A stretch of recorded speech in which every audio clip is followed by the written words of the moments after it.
Assalamu alaikum and good morning everyone. I hope students you all are doing well. Previous video we have started unit number 5 quality chapter. Now we continue with that chapter only. I just want to revise you students what we have learned in a previous video. In this chapter, we have seen that the main character is Mr. Gessler and the author. The author is just recalling everything that when he was young, he used to go one of the shop, that is Mr. Gessler's shop, who is a very great shoemaker, who is making wonderful boots for his father. After, he also started to giving order to this person for his own food. Then he describing the shop of this Mr. Gessler, that it's a very silent shop, like that someone is entering in the church, you feel like this. Only one wooden chair kept there, so the customer has to sit there.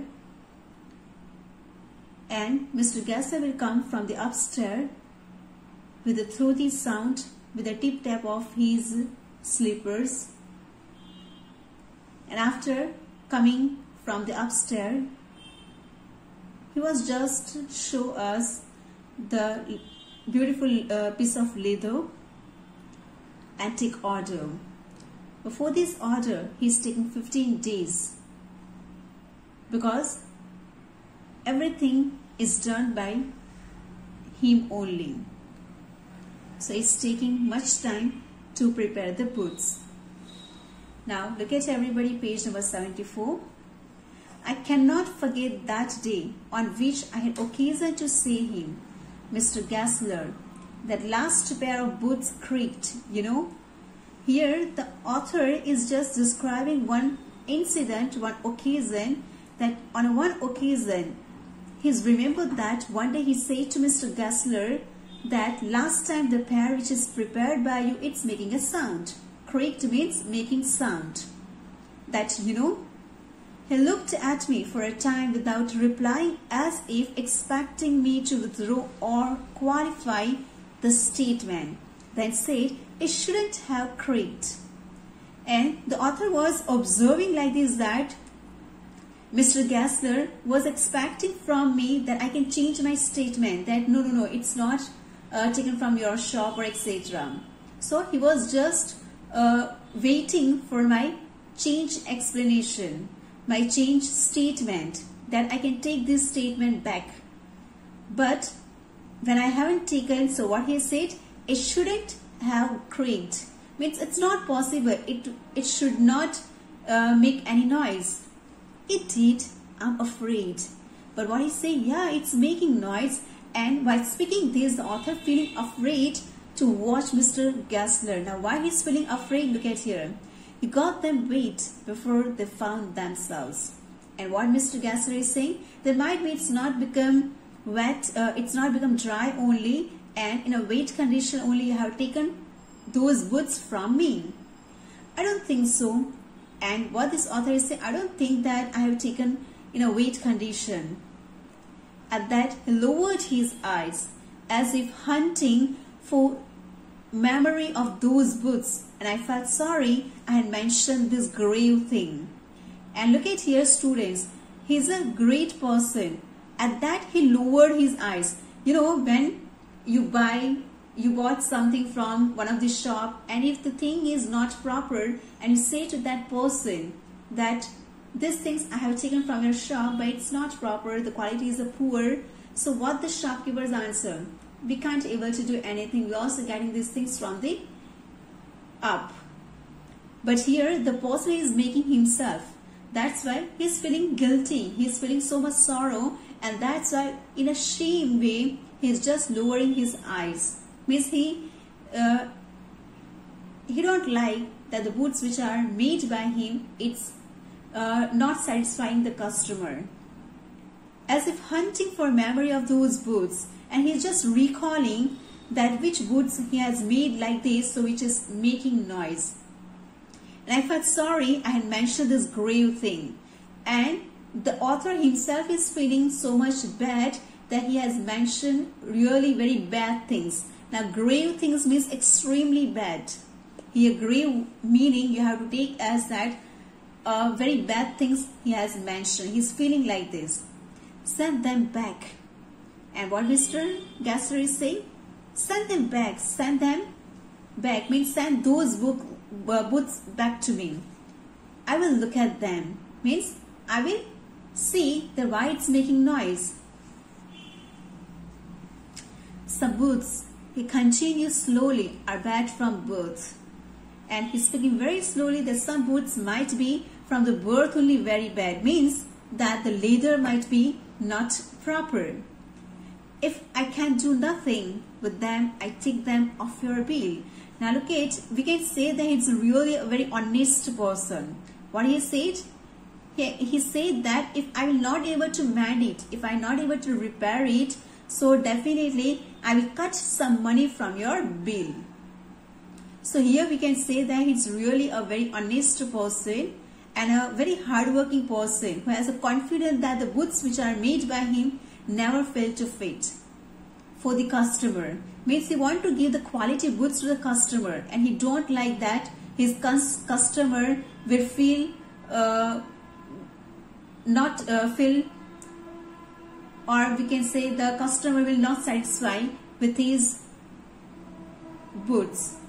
So when the customer is just complaining about the boots, he feeling too much sad, and he decided to give money also if he's not able to mend it.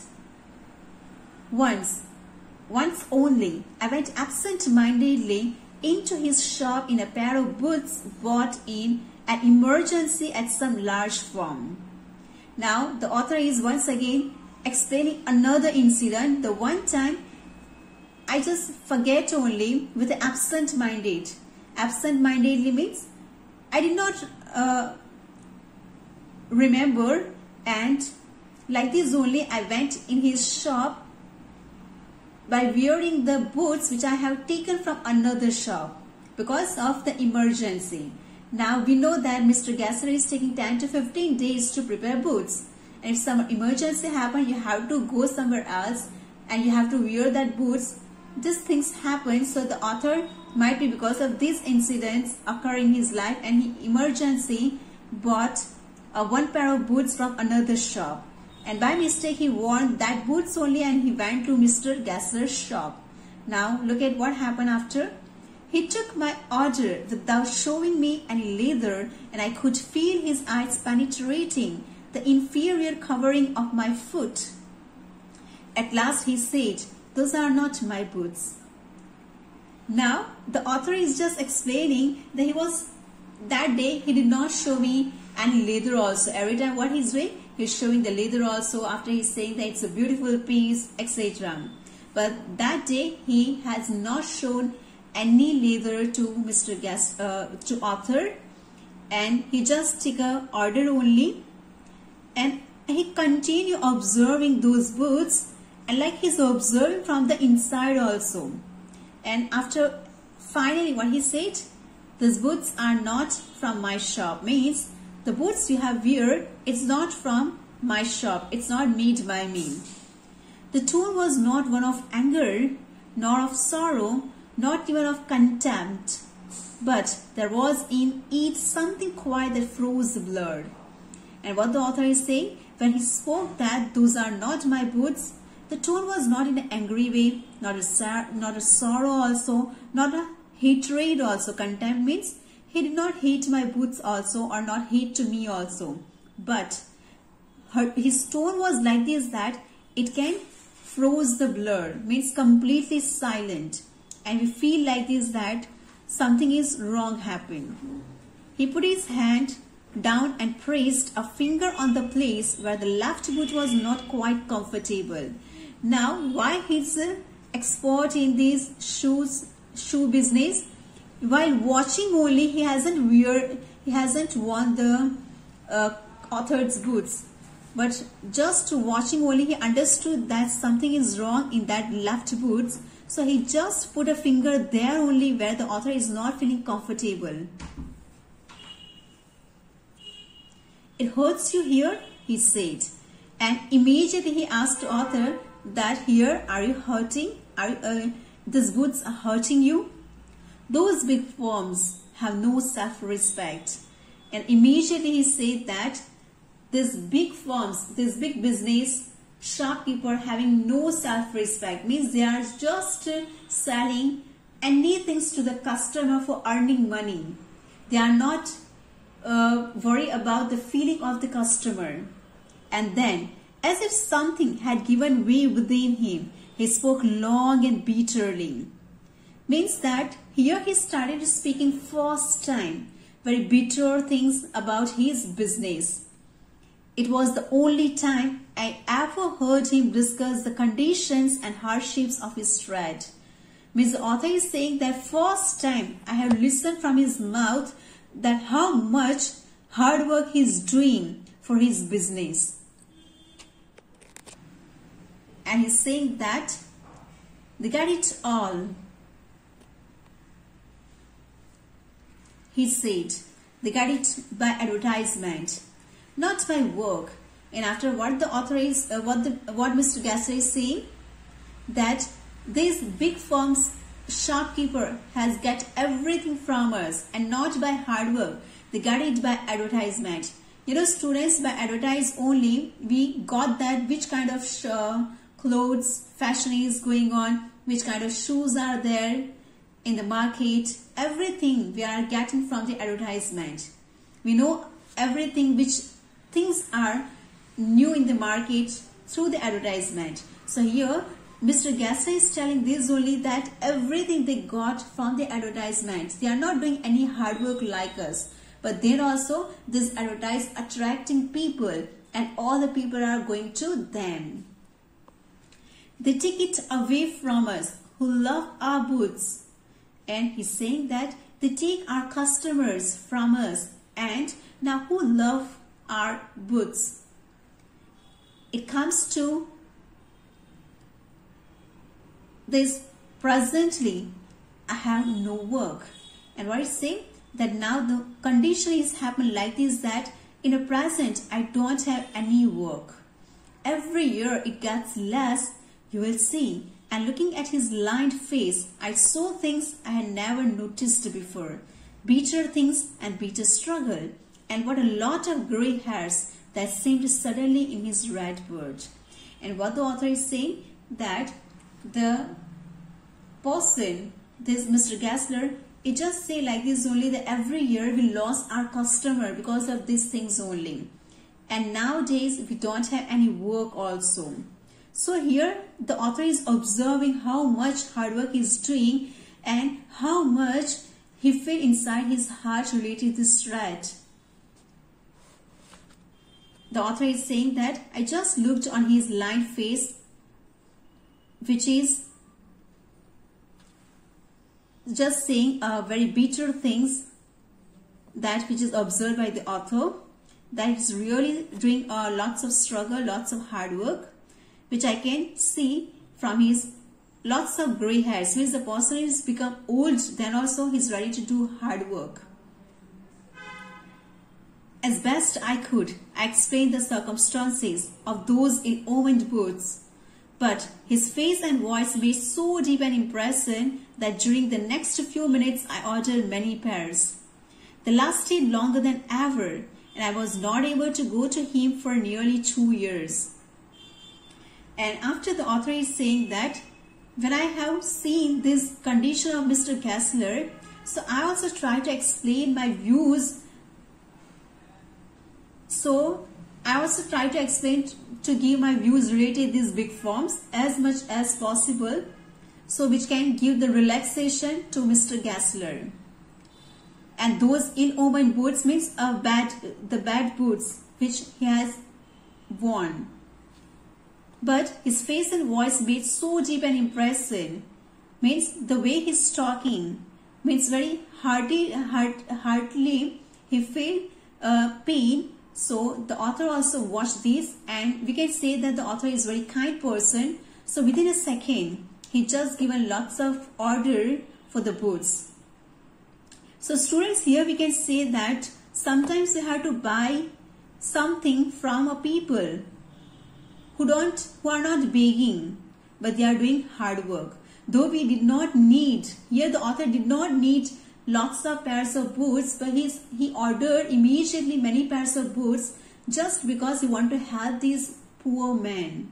Yes, so here the main thing is that if we are having money, or if we want to help some people who are really doing hard work, but they are not doing hard work for earning money or to become a rich person, they are just doing hard work to just eat food 2 times. So we have to have this type of people, and that time we don't have to think that the things are not needed, why should we have to buy? No, buy these. If it's not needed for you, give to another poor children or people, but at least buy from those people who are not begging, but they are ready to do hard work. Yes. So here what the author is saying, immediately he ordered many pairs of shoes, and as we know that the boots which are made by him is a long lasted. That's why actually within 2 years, might be within 2 years, he didn't went to Mr. Gessler's shop. It was many months before my next visit to his shop. This time it appeared to be his elder brother handling a piece of leather. And after a long time, means 2 years, means it's more than 24 months. So 24 months after he went there, so that time he was feel like this, that this time his elder brother is showing him a piece of leather. Well, Mr. Gessler, I said, how are you? He came close and peered at me. I'm pretty well, he said slowly, but my elder brother is dead. And what he said? I'm well, fine, I'm fine. After he came very near to the author, and he said that, but my elder brother is died. So here we can say that there are 2 brothers, so one of the brother is dead. Now students, to continue with another part of this chapter, you try to read it, try to understand it, and if you are feeling difficulty, you can ask me in live class also. Yes, we continue in the next video with this chapter. Take care everybody.